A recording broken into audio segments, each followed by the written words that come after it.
Welcome to the Real Estate Espresso Podcast, your morning shot of what's new in the world of real estate investing. I'm your host, Victor Menashe. Today's episode is the Book of the Month review. In order to be considered for a Book of the Month, a book has to meet a very simple criteria. It's got to be impactful enough that it will change your life or your perspective on the world. Whether it does or not is entirely up to you. You might read the book and comment on how great it is, but if you don't internalize the book and make it part of you, you're missing the point. The book this month is The Miracle Morning by Hal Elrod. Hal is a human enigma. He's the cat with 9 lives. When he was 20 years old, he barely survived a car crash that should have left him dead or crippled for life with permanent brain damage. After 6 minutes with no pulse, he was brought back to life, evacuated by helicopter to hospital, and after 6 days in a coma, he awoke to his new reality in hospital. He would be crippled for life. Instead, he made a decision to control his emotional state. From that launch pad, he was able to reprogram his life narrative physically, mentally, emotionally, financially, and put his life back together. So much of life's success has nothing to do with what actually happens to us. Our perception of what it means is completely of our own creation, and Hal is living proof of that. We're all born with many things in common. One of them is the innate desire to grow, to improve our lives and ourselves on a daily basis. Success is secular by any definition. It's in the eye of the beholder. To Mother Teresa, it might have been feeding the hungry in the back alleys of Calcutta.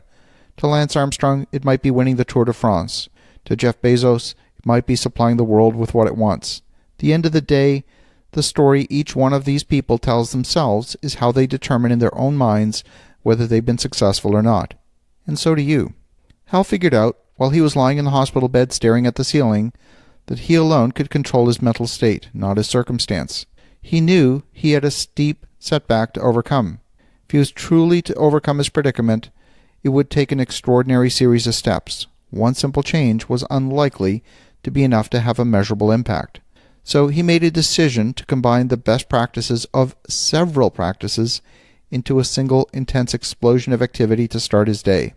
His doctors thought he was delusional. He was not supposed to be able to walk again. Only weeks after his accident, he started taking the steps that would ultimately regain full physical ability. Years later, after writing the book, Hal suffered another major setback. He was fairly recently diagnosed with a life-threatening form of cancer and only given a few weeks to live. Here again, Hal dug deep into his archive of knowledge about how to control his mental state. He combined a healthy lifestyle, the cocktail of drugs that the oncologist threw at him, and the practices of the Miracle Morning. Hal should not be alive today, but he is. At one point in his career, Hal faced near financial ruin. Strangely, he found that experience more difficult and more isolating than his real near-death experiences. There's really something to managing your emotional state. Hal made the decision not to focus on loss, on the bad things. He decided to focus 100% on making the best of what he had.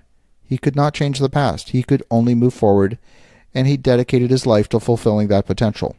The book is based on 3 core principles. Number 1, you're just as worthy, deserving, and capable of creating a sustained, healthy, wealthy, and happy lifestyle and bring all the love and success in your life as anyone else on earth.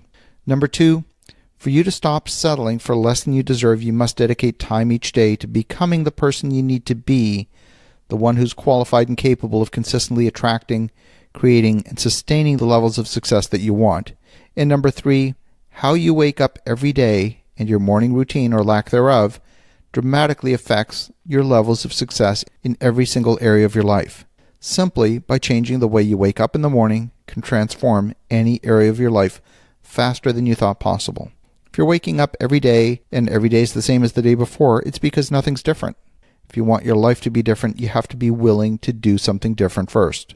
Steve Pavlina wrote in his blog that the first hour of the day is the rudder of the day. If I'm lazy and haphazard during the first hour of the day, I tend to have a relatively unfocused day.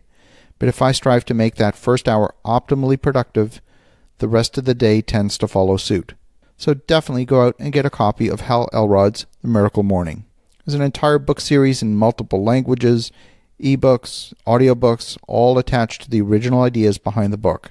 However you best consume content, there's sure to be one for you. As you think about that, have an awesome rest of your day. Go make some great things happen. I'll talk to you again tomorrow.